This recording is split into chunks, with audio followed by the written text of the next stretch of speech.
சகலகலாவலன்கிற அந்த பேர் கொடுத்ததே இந்த படம் தான்.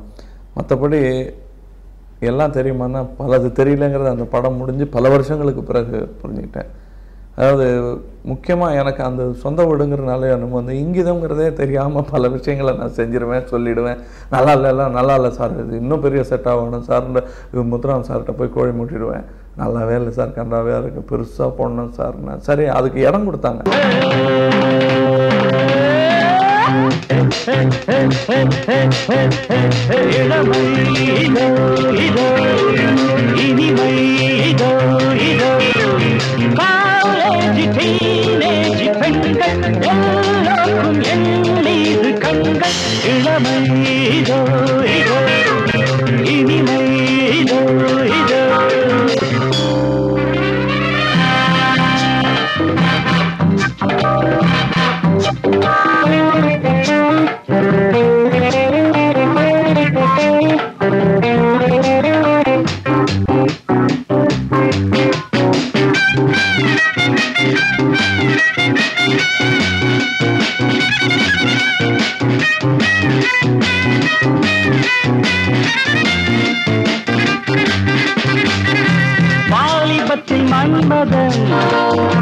லீலைகளில் மன்னவன், ராத்திரியில் சந்திரன், ரசிகைகளில் யுதிரன், நானாடும் ஆட்டம் பாருங்கள், நிகரேதில் கூறுங்கள், நான் பாடும் பாட்டை கேளுங்கள், கைத்தாடும் போடுங்கள், போற்றவே பேர் வாங்குவேன், நான் தான் சகல வல்லவன்.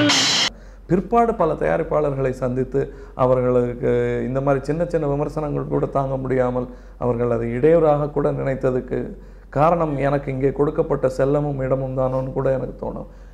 ஏன்னா நான் வந்து இப்படி தொங்குறேன் சார் இந்த பாட்டில் அப்படின்னு ஏதாவது வாய்க்கு வந்து சொல்வேன். அன்றைக்கி ஏதாவது வீடியோவில் பார்த்துருப்பேன், இல்லை அன்றைக்கி ஏதாவது இது இப்படி செஞ்சால் என்னன்னு தோணக்கூடியதை கயத்தில் தொங்கிடலாம் போல் இருக்கேன், இந்த கயத்தில் இந்த கயத்துக்கு தாண்டலாம் போல் இருக்கேன், நான் பண்ணி காட்டுறேன் சார் அப்படின்னு சொன்னால் அதற்காக ஒரு செட்டு நிர்மாணிக்கப்படும்.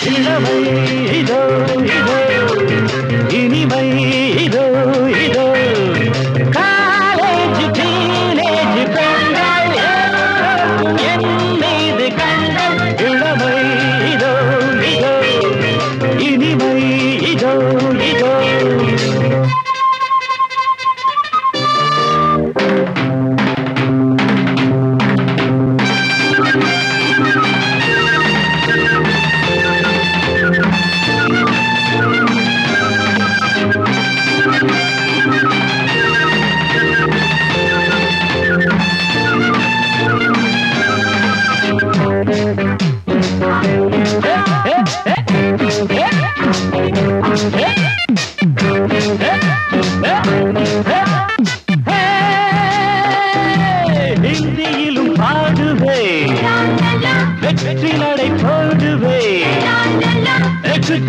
கேள்வியே ஏண்டி நீ பாத்தியே, எனக்காக ஏக்கம் என்னம்மா, களத்தூரின் கண்ணம்மா, உனக்காக வாழும் மாமந்தா, கல்யாண ராமந்தா, ஆண்டோரும் தான் ஆள் மாறுவேன், நான் தான் சகல பல்லவன்.